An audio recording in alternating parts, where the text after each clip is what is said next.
Yo, what's up guys, Insane Game Freak. This is the first time I'm actually doing this on the main channel.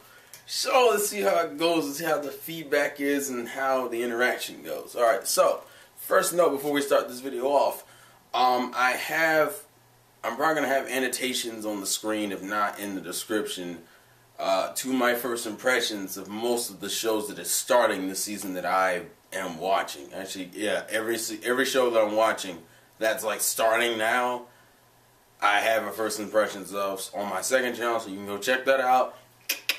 Anyways, let's just get into it because this will be a full thoughts on everything I'm watching. And let's start off with the ongoing shows first because I think those will be easier to touch on first, then go into the new shows.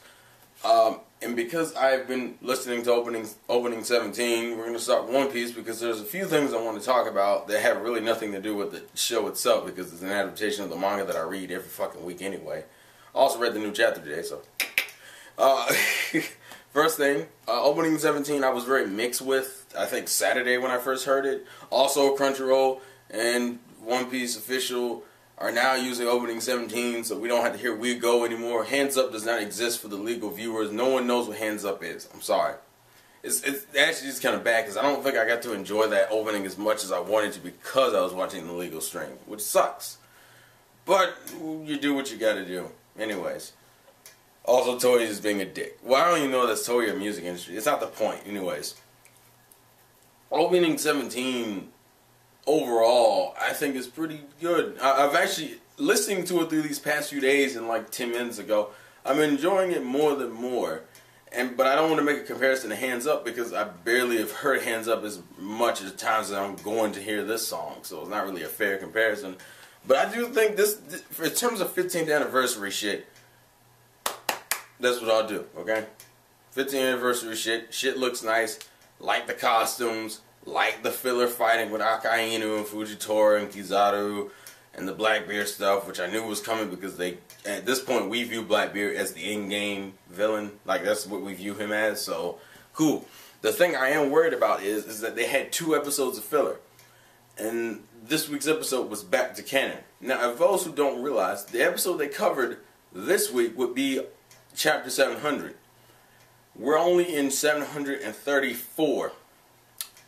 And you're going back into canon off of a 2-episode filler. Manga and anime should never be that close to fucking together on an ongoing series. That's what frightens me about One Piece currently. It's way too fucking close to its manga. Which probably means there's going to be a lot of filler in Dressrosa. Just throwing it out there, be prepared. There will probably be a fuck ton of filler.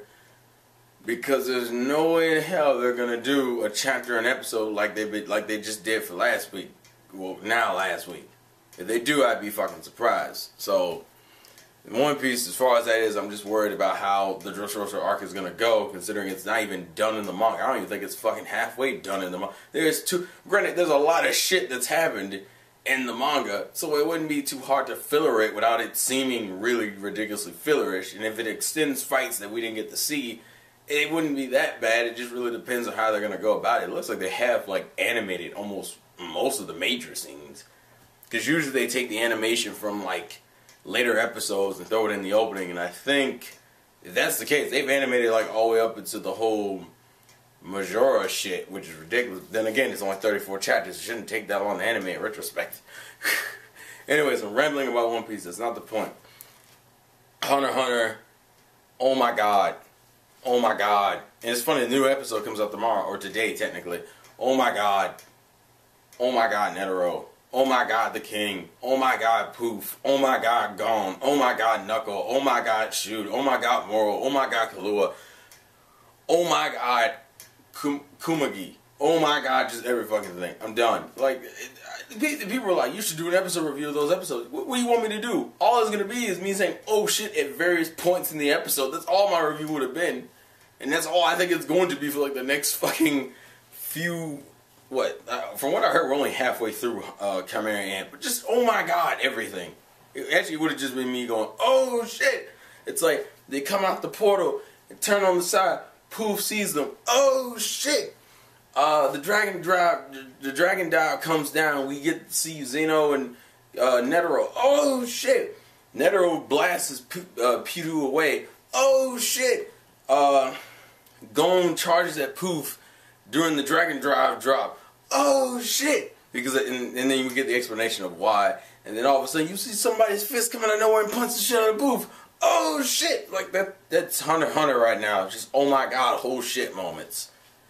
So there's no. What am I gonna review? I'm just saying. I'm just gonna be screaming oh shit in different inflections. So I'm not even gonna bother. So if that didn't give you enough of a hint, I'm enjoying the fuck out of Chimera Anarch currently. Magi season 2. Oh, especially that new episode. Oh, I'm getting FMA vibes from this shit so bad. Like I'm getting FMA vibes so bad from this show. I'm just like, I am ready. Especially with that whole plot point they just mixing. Like we just found out the reason why the magicians. Well, I forget the dude's name, but the main magician has this like such a horrible way of treating normal people, and why he's gonna end up starting a fight with the Empire. And I was like, yo, that's giving out major FMA vibes to me right now. So I am personally excited for Magi. Magi's like up there at top 5 in terms of what I'm enjoying the fuck out of the season. So is actually Hunter x Hunter. God damn it. I am so ready. Also, I kind of spoiled myself on the whole what Tidus is. I think that's the only main like big spoiler probably I've ruined. Also, people have said in the opening spoils a lot of the Jin transformations for certain characters, even though I didn't recognize all the characters who were in their Jin transformations. I mean, I saw Alibaba's, and I think I saw a few other characters, but specifically, I guess it's one of those things, which brings up another video I will make later, but that's besides the point. Pokemon X and Y, watching that. I want to do a full first impressions, like, as I said, later, but for right now, what I'm going to say is, X and Y may take Kanto's spot for having the best filler. And that doesn't seem like that big of a compliment. And the only other thing I say is that a lot of people were worried about Clement and Bonnie getting their own development. From what I've seen, considering the next episode, the Esper episode, is supposed to be about Bonnie, I'm not worried about Clement or Bonnie. I'm more worried about Serena. But as I said, I'll explain that in later episodes. And if you want to see episode reviews and whatnot, Tyrone the God 3 in the description. That's all I'm going to say. I think that's all the ongoing stuff. Oh, Space Brothers. I'm fucking stupid. Yes, I'm still watching that. And I think it's almost around the hundreds. It's ridiculous. It's crazy that a show that J-Man was like, I'm going to recommend to you. And I was like, I'll watch it. And then I just became enthralled into Space Brothers is so fucking good. It's slow paced as shit, but it's so fucking good.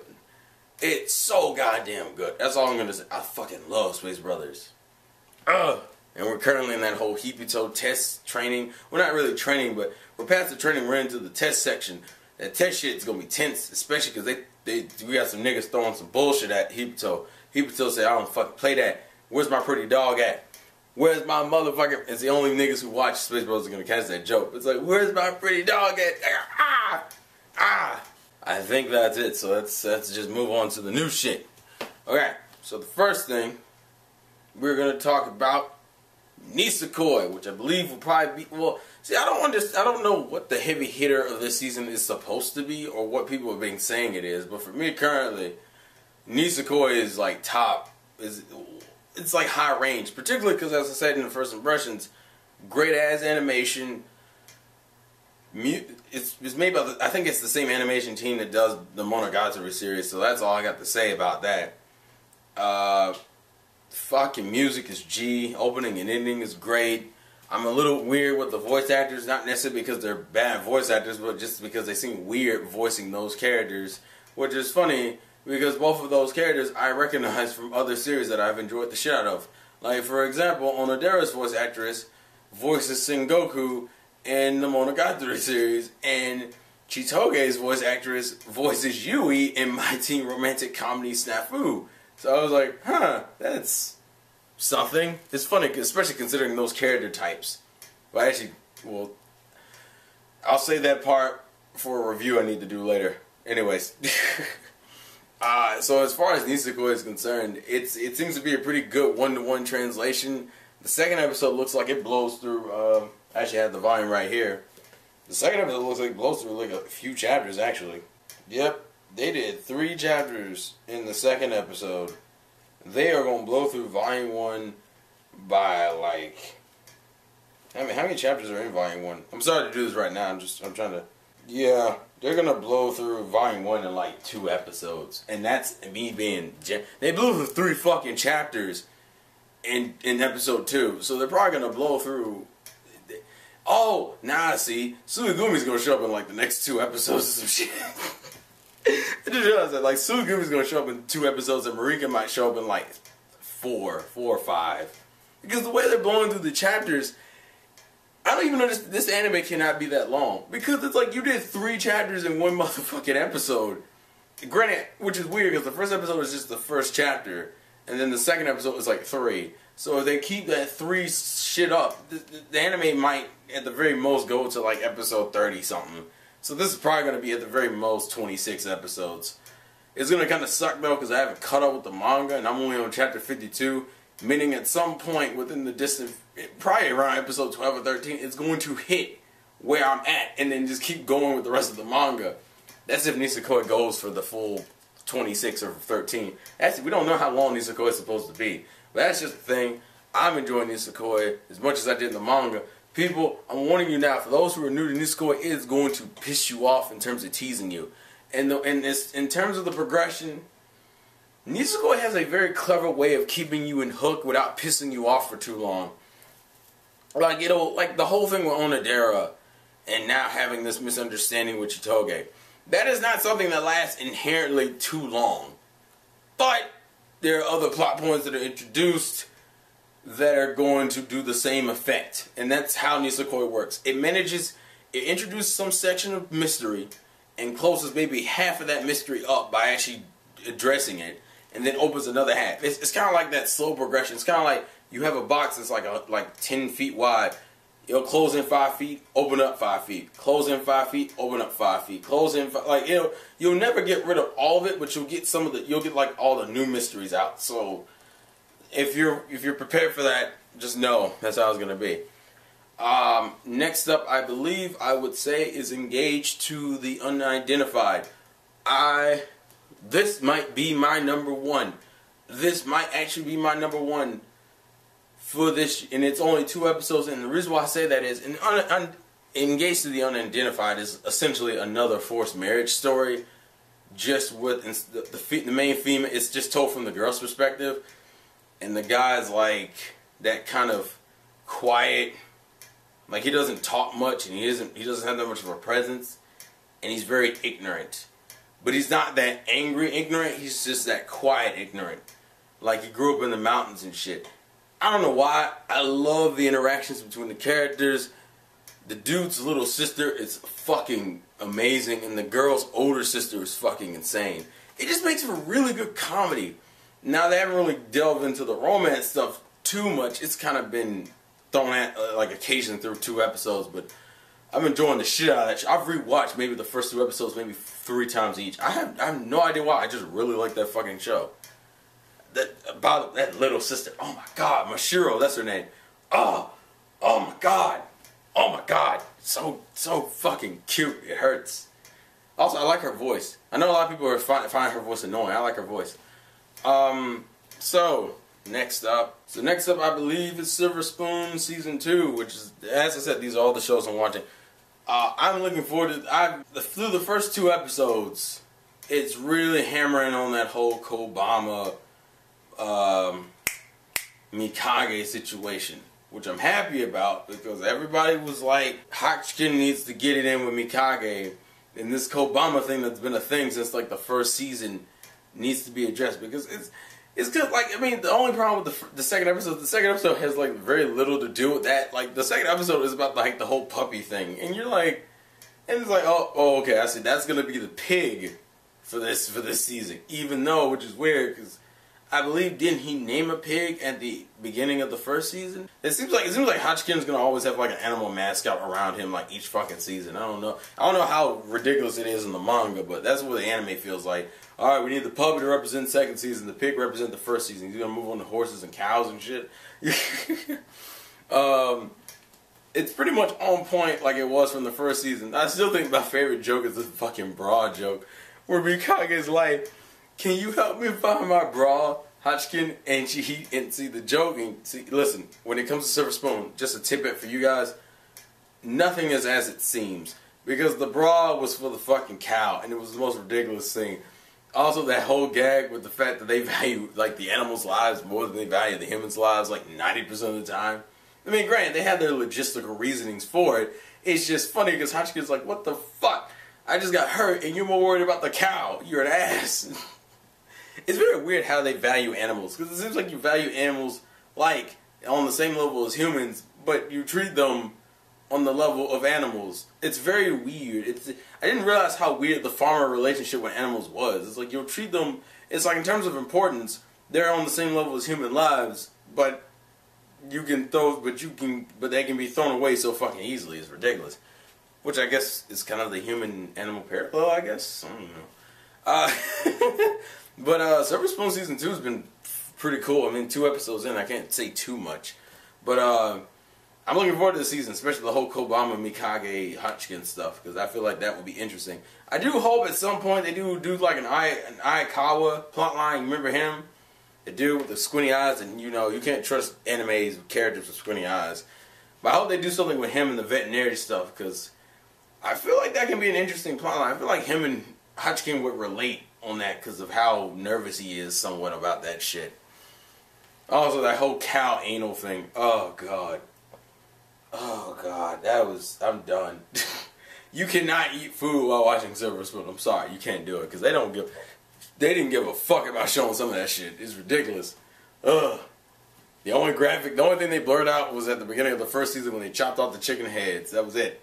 Apparently that was too goddamn much. But sticking your hand in a cow's ass to see if she's in the mood. Oh, Lord. That was some shit, yo. I believe, what is next up? Oh, I started watching Log Horizon. I'm only like 4 episodes in. The shit seems pretty cool. Seems like we're actually learning about the game mechanics and not just dicking around for fucking 3 episodes. Sword Art Online. Piece of shit. But I'm only 4 episodes in with that. I like the whole relationship. You can obviously tell there's going to be some type of romance between Akatsuki. I hope that's not actually how it's pronounced, because that's going to be funny as fuck. But Akatsuki and Shiro, Naotsuku has me rolling. And it seems like, and you can tell from the opening, that they're going to have like this giant party band that isn't a party. I'm enjoying Long Horizon as far as I'm in. I'm looking forward to more. I know that it's in like its second half already, but I didn't start watching it until like around its 10th or 11th episode. So when I started from episode 1, and I haven't had a chance to marathon it like I want to. So yeah, Long Horizon's cool though. It's cool shits. Oh, Witchcraft Works. That's the next one I need to address. Witchcraft Works. Now, if you've seen my first impressions, and as I said, link and annotations around. Witchcraft Works to me originally was just kind of it was one of those mixed animes where it's like it had cool ideas and cool moments, but it had like these weird pacing and character issues. Episode 2 kind of calmed me down, because episode 2 actually explained some shit. Not everything, but it explained the general idea of the whole Tower Witches versus Workshop Witches. I get it now. I understand it. The character interactions have gotten, I've gotten in a groove to the character interactions. Episode 2 was fine. It was fine. Main character ain't gonna be on that bullshit like every other harem character or every other loser main character is. He's like, I want to learn magic now. And I'm like, oh, cool, we're in episode 2 and he's saying that shit. And it looks like he's gonna start learning in episode 3. Yay! No incompetence! We just don't know why he's like, we don't know why he's so dangerous. Because apparently it's not necessarily his power, but more so that just himself has the ability to destroy everything, I guess. I'm not sure. I do like their interactions, like the fucking scene in which she says, like, she's explaining why he's so important to the Tower Witches. And then she's like, oh, you'll destroy the world or the entire universe. Or not. And I'm like, and he's like, damn it, with that damn expression on her face, you can't tell whether she's joking or not. Also, is it me, or is the principal like her mother? Or did I misinterpret that wrong? Because that's what it seemed like. I don't know, maybe that was me. Anyways, Witchcraft works. Cool shiz. I think I've covered all the new shows I'm picking up. I'm not picking up that many. It's like 5, I think. But I will talk about some Neon Alley stuff because that is anime related. I finished Madoka Magica. A review will be coming out on that soon. Next.